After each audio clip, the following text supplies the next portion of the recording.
Gulf നാടുകളിൽ ജോലി ചെയ്യുന്ന പ്രവാസി ജീവനക്കാരെ തേടി വലിയൊരു ആശ്വാസ വാർത്തയെത്തുന്നു.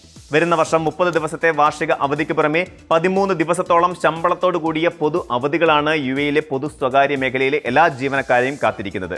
പുതുവർഷം, ഈദ് അൽ ഫിത്തർ, അറഫ ദിനവും ഈദ് അൽ അദ്ഹയും, ഹിജറി പുതുവർഷം, പ്രവാചക ജന്മദിനം, ദേശീയ ദിനാഘോഷം തുടങ്ങി രാജ്യത്തെ പ്രധാന ഔദ്യോഗിക ആഘോഷങ്ങളെല്ലാം ഇതിൽ ഉൾപ്പെടുന്നുണ്ട്.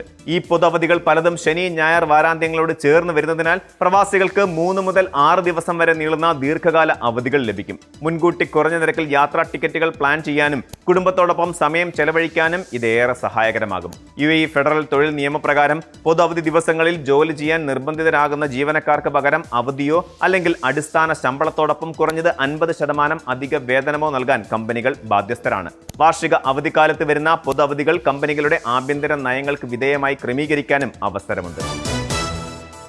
ആഗോള സാമ്പത്തിക മേഖലയിലെ അനിശ്ചിതത്വങ്ങൾക്കിടയിലും മികച്ച കുതിപ്പുമായി ഖത്തർ സമ്പദ് വ്യവസ്ഥ. ഖത്തർ സെൻട്രൽ ബാങ്ക് പുറത്തുവിട്ട വാർഷിക സാമ്പത്തിക അവലോകന റിപ്പോർട്ട് പ്രകാരം രാജ്യത്തിന്റെ മൊത്തം ആഭ്യന്തര ഉൽപാദനം 2.9% വളർച്ച രേഖപ്പെടുത്തി. എണ്ണയിതര മേഖലകൾ കൈവരിച്ച 4.8% ശക്തമായ വളർച്ചയാണ് ഈ നേട്ടത്തിന് പ്രധാന കരുത്തായത്. രാജ്യത്തെ പണപ്പെരുപ്പം വെറും 0.5% നിലനിർത്താനായതും റിയൽ എസ്റ്റേറ്റ് വിപണിയിലെ ഓർഡർലി സ്ഥിരതയും സാമ്പത്തിക അടിത്തറ കൂടുതൽ ഭദ്രമാക്കി. ടൂറിസം മേഖലയിലും വൻ മുന്നേറ്റമാണ് ദൃശ്യമായത്. കഴിഞ്ഞ വർഷം രാജ്യത്തെത്തിയ സന്ദർശകരുടെ എണ്ണം 51 ലക്ഷം കടന്നു. സ്വകാര്യ വ്യവസായ മേഖലയുടെ പുരോഗതി വ്യക്തമാക്കുന്ന പർച്ചേസിംഗ് മാനേജേഴ്സ് ഇൻഡെക്സ് 51.2 എന്ന ശക്തമായ നിരക്കിൽ തുടരുന്നു. ഹൈഡ്രോ കാർബൺ ഇതര വരുമാന മാർഗങ്ങൾ വികസിപ്പിക്കാനുള്ള ഖത്തർ നാഷണൽ വിഷൻ 2030 പദ്ധതികൾ കൃത്യമായ ദിശയിലാണെന്ന് ഈ കണക്കുകൾ വ്യക്തമാക്കുന്നു. വരും വർഷങ്ങളിൽ നോർത്ത് ഫീൽഡ് പ്രകൃതിവാതക വികസന പദ്ധതികൾ പൂർത്തിയാകുന്നതോടെ ഉൽപാദന ശേഷി വർദ്ധിക്കുകയും രാജ്യത്തിന്റെ കറണ്ട് അക്കൗണ്ട് സർപ്ലസും ആഗോള ക്രെഡിറ്റ് റേറ്റിംഗും കൂടുതൽ കരുത്താർജിക്കുകയും ചെയ്യുമെന്നാണ് വിലയിരുത്തപ്പെടുന്നത്. ഒമാനിൽ പ്രകടനക്ഷമത കുറവാണെന്ന് ആരോപിച്ച് ജീവനക്കാരെ തന്നിഷ്ടപ്രകാരം പിരിച്ചുവിടാനാകില്ലെന്ന് General Federation of Oman Workers. പ്രകടനത്തിൽ പോരായ്മകളുണ്ടെങ്കിൽ അതെന്താണെന്ന് കൃത്യമായി രേഖാമൂലം വ്യക്തമാക്കുകയും കഴിവുകൾ മെച്ചപ്പെടുത്താൻ ജീവനക്കാർക്ക് കുറഞ്ഞത് 6 മാസത്തെ സാവകാശം നൽകുകയും വേണമെന്ന് തൊഴിലാളി സംഘടന വ്യക്തമാക്കി. ഈ സാവകാശത്തിന് ശേഷവും പ്രകടനത്തിൽ മാറ്റമില്ലെങ്കിൽ മാത്രമേ കരാർ റദ്ദാക്കുന്നതിലേക്ക് കടക്കാവൂ.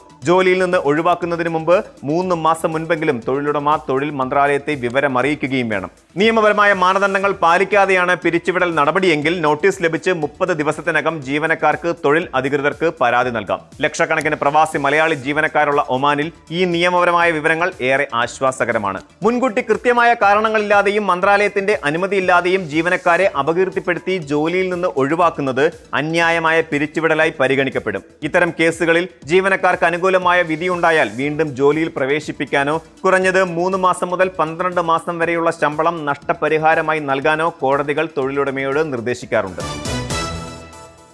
ഇന്ത്യൻ വിനോദസഞ്ചാരികൾക്ക് വൻ സാമ്പത്തിക ഇളവുമായി അബുദാബി സാംസ്കാരിക ടൂറിസം വകുപ്പ്.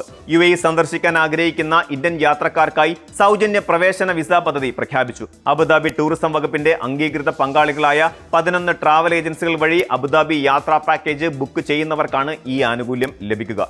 Holiday Tribe, Thomas Cook and SOTC, Thrillophilia, Akbar holidays, യൂട്ടാസോ.com, Kesari tours, Riya travels, royal tours, pick your train, make my trip, Aryan leisure എന്നീ പ്രമുഖ ഏജൻസികളാണ് പദ്ധതിയുടെ ഭാഗമായിട്ടുള്ളത്. സാധാരണയായി വിസിറ്റ് വിസയ്ക്കായി ഈടാക്കിയിരുന്ന 285 ദിർഹം പൂർണ്ണമായും ഒഴിവാക്കി നൽകുന്നതാണ് ഈ പദ്ധതി. ഈ ഏജൻസികൾ വഴി ബുക്ക് ചെയ്യുമ്പോൾ DCT അബുദാബി തന്നെ വിസ തുക നേരിട്ട് ഏജൻസികൾക്ക് നൽകുകയോ റീഇംബേഴ്സ് ചെയ്യുകയോ ആണ് ചെയ്യുന്നത്. ആദ്യഘട്ടത്തിൽ 20,000 സഞ്ചാരികൾക്കാണ് ആനുകൂല്യം ലഭ്യമാകുക. ഈ പദ്ധതിയുടെ പ്രധാന നിബന്ധനകളിലൊന്ന് യാത്രക്കാർ കുറഞ്ഞത് 3 തുടർച്ചയായ രാത്രികൾ അബുദാബിയിലെ ഏതെങ്കിലും ഹോട്ടലിൽ തങ്ങണമെന്നുള്ളതും ഇന്ത്യയിലേക്കുള്ള മടക്കയാത്രാ ടിക്കറ്റ് ഉണ്ടായിരിക്കണമെന്നുള്ളതാണ്. ഈ നിബന്ധനകളോടെ നൽകുന്ന സൗജന്യ വിസയ്ക്കായി ഒക്ടോബർ 31 വരെ അപേക്ഷിക്കാം.